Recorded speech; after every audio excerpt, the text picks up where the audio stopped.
2012 में तकरीबन 10 साल पहले हम 3 लोग चोट्टा पहुंचे थे और वहाँ पे हमने तुंगना चंद्रशिला ट्रेक किया था। इस बार कोई वजह नहीं थी, पर फिर भी वापस हम वही 3 लोग उसी जगह पहुंच गए।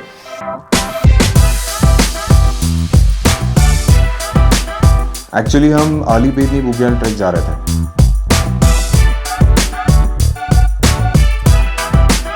और लोहजंग में मैं जैसे ही पहुंचा मैं वहां पे बीमार पड़ गया। रोहन की हालत अभी बहुत ही डाउन है। रोहन के दोनों टोटियां खुल गई है।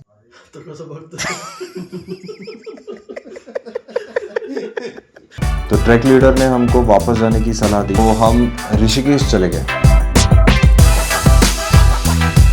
तो ऋषिकेश में हमें पता चला कि राजाजी टाइगर रिजर्व फॉरेस्ट नज़दीक है और हम चारों लोग टाइगर रिजर्व फॉरेस्ट में इंटरेस्ट रखते हैं, तो इसलिए हम तुरंत वहां पे पहुंचे और हमने मॉर्निंग सफारी बुक की।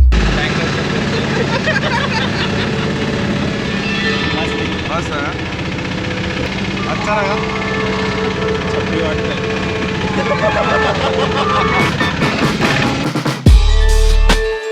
मॉर्निंग में काफ़ी ठंड थी, सब जगह फॉग था, पर इतनी ठंड में भी Rajaji tiger reserve forest explore करने के लिए हम सब एक्साइटेड थे, क्योंकि यहाँ हम पहली बार जा रहे थे।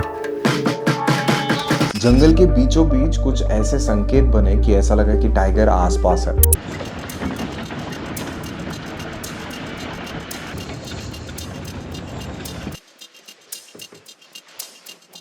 जंगल में बहुत डीप एकदम नजदीक कॉलिंग चालू है स्पॉटेड डियर की।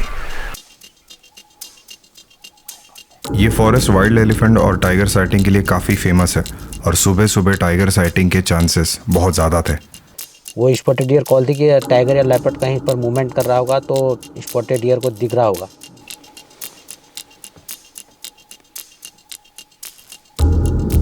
जंगल के भीतर से एक बड़ा सा मेल हाथी दिखा जो हमारी तरफ आ रहा था। अकेले हाथी बहुत खतरनाक हो सकते हैं, पर उसने अपना रास्ता बदला और वो वापस जंगल में चला गया। काफ़ी समय बिताने के बाद भी टाइगर साइटिंग नहीं हो पाई।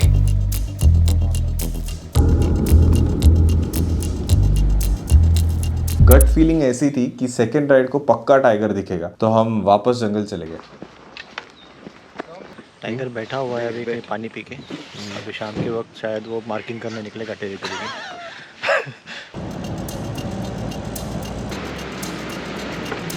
जहाँ पर आपको बाई चांस कोई भी एनिमल का मूवमेंट दिखता है या कहीं ऐसे कुछ भी कॉल वगैरह होती हैं, तो मेरा नाम कुंदन है, तो आप कुंदन गाड़ी रोको। एलिफेंट का एक बहुत सारा झुंड दिखा है और उसमें बीचों बीच में एक छोटा सा बच्चा भी है और पीछे तस्कर रहती है और एक एलिफेंट।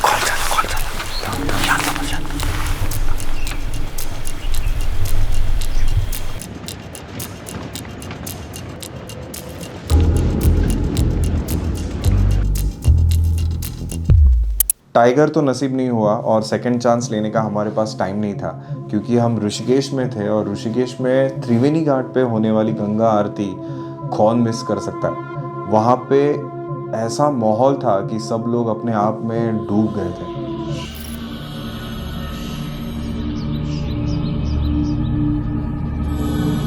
जैसे ही हिमालय के पर्वतों से सूरज की आखिरी किरणें बुझने लगती है, यहाँ ऋषिकेश में गंगा माँ के सामने दिए जलने लगते हैं।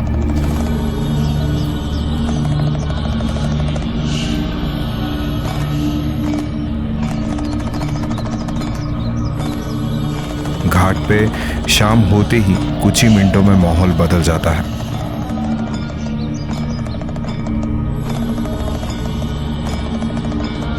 हम वहाँ के उस माहौल से जुड़ गए।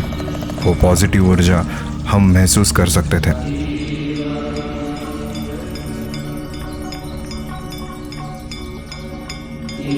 अब कुछ ही देर में आरती शुरू होने वाली थी।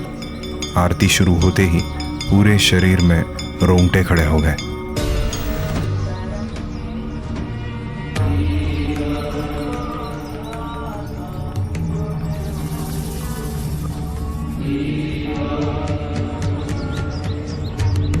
मैं तब वहाँ पे मौजूद सब लोगों को अपनी कैमरा लेंस से देख रहा था। एक भी आदमी का दिल ऐसा नहीं था जो उस गंगा नदी के घाट पे आरती के समय कुछ और सोच रहा होगा। सब लोगों का ध्यान एक ही जगह था। इतनी ताकत थी उस माहौल में।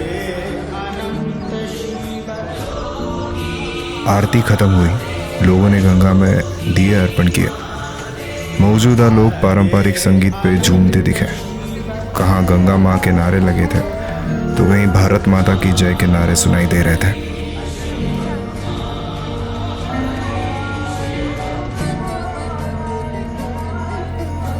बीमार था पर ऐसा कुछ फील भी नहीं हो रहा था। अब बहुत फ्रेश लग रहा था। हमने रिटर्न टिकट बुक नहीं किया था, इसलिए चाहे तो वापस घर जा सकते थे, पर इच्छा ही नहीं हुई। वहाँ वापस पहाड़ों में जाने का मन कर रहा था। हम एक कठपुतली बन गए थे और कोई तो भी हमें बुला रहा था।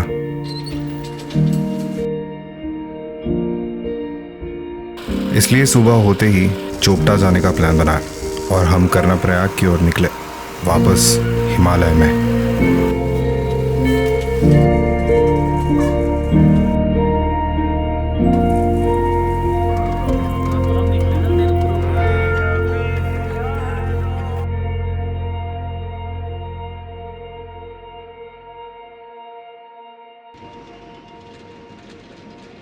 प्रयाग मतलब संगम, और कर्णप्रयाग में अलकनंदा और पिंडार नदी का संगम होता है और आगे वो नदी वापस अलकनंदा नाम से बहती है।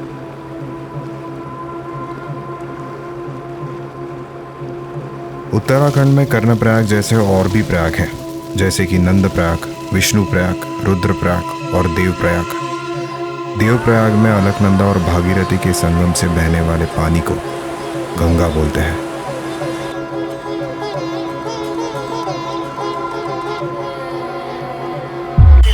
जय श्री राम। जय श्री राम। क्या है बाकी इसमें? अभी कुछ नहीं, अभी छोले पराठे, फिर दाल भात तैयार होगी, पनीर भर तैयार होगा। अपना ये क्या छोले छोले छोले है, छोले पतला रस्सा देना। तो हम अभी नाश्ता कर रहे हैं कर्णप्रयाग में और हमारा प्लान है कि हम यहाँ से जाएंगे गोपेश्वर बस से और उसके बाद हम पहुँचेंगे चोपटा। यहाँ से हिमालय की बहुत बढ़िया रेंजेस दिखती है।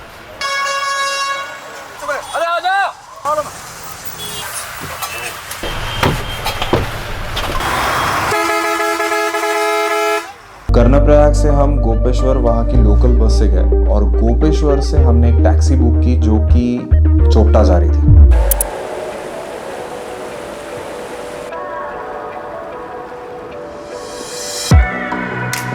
इस बार डिसाइड किया था कि जहाँ भी जाएंगे बस या लोकल टैक्सी से ही सफ़र करेंगे। No bike, no private car, क्योंकि जो फील ऐसे सफ़र में आता है, जो एडजस्टमेंट करनी पड़ती है, जो छोटे छोटे यहाँ के गाँव को हम नज़दीक से देखते हैं, लोकल लोगों से पहचान होती है और जो सीख मिलती है वो प्राइवेट कार या बाइक के सफ़र करने से नहीं मिलती।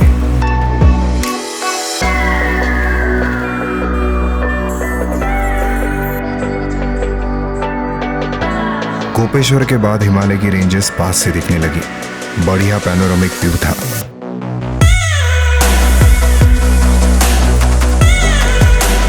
रास्ते घने जंगलों से ढके थे, फ्रेश हवा थी।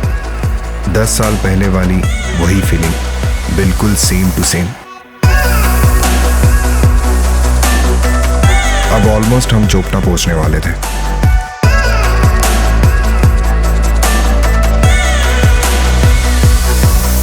दस साल पहले जब हम इस जगह आए थे तब हम मैकपाई कैंप पे रुके थे, तो इस जगह से हमारी बहुत सारी यादें जुड़ी थी।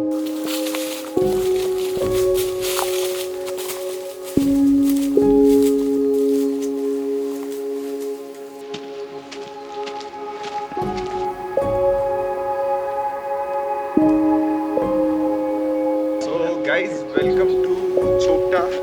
हम चोपटा से 6 किलोमीटर और नीचे है and we are staying at Magpie jungle camp. और ये हम यहाँ से तकरीबन 10-11 साल पहले इसी कैंप में आए थे और सब सेम है क्योंकि यहाँ से जो व्यू दिखता है वो बहुत खूबसूरत है। And this is hour after 10 years ये सेकंड टाइम हम यहाँ आए हैं और अभी हम प्लान कर रहे हैं कि हम तुंगनाथ या चंद्रशिला कल निकलेंगे।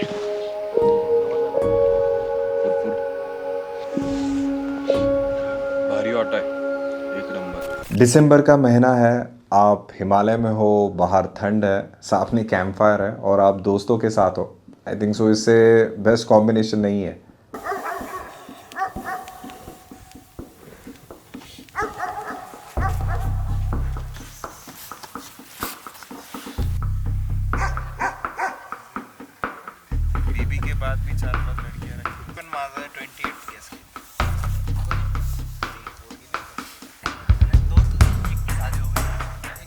शादी होगी। Good morning guys, it's 3 o'clock in the morning और हम हैं अभी चोपटा में। चोपटा से 6 किलोमीटर नीचे है मैकपाई कैंप में।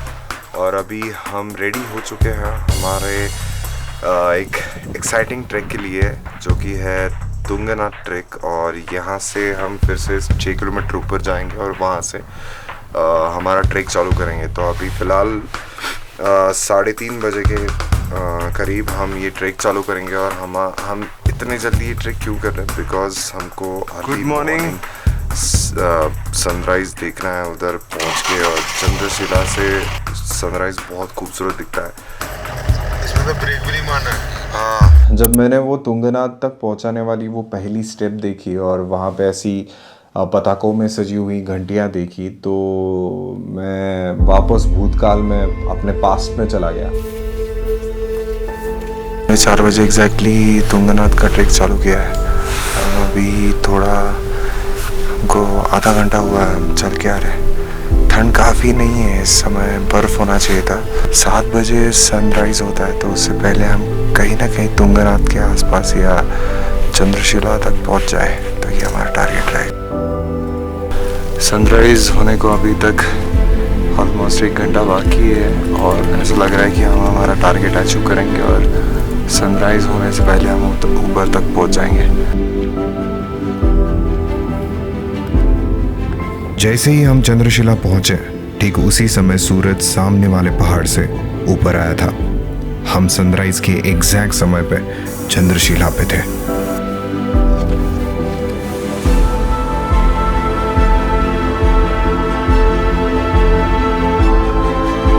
सच में यहाँ आने का हमारा कोई प्लान नहीं था।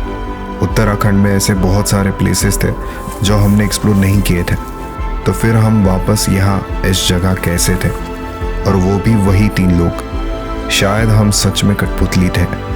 वो कहते हैं ना कि जब तक बुलावा नहीं आता आप जा नहीं सकते। ऐसा लगा कि इतने सालों के बाद हमें बुलावा आया था, और वो भी महादेव का।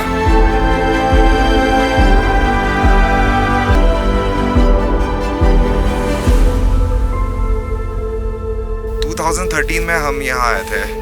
हम तीनों ही थे, मैं, अमित और मोहसिन।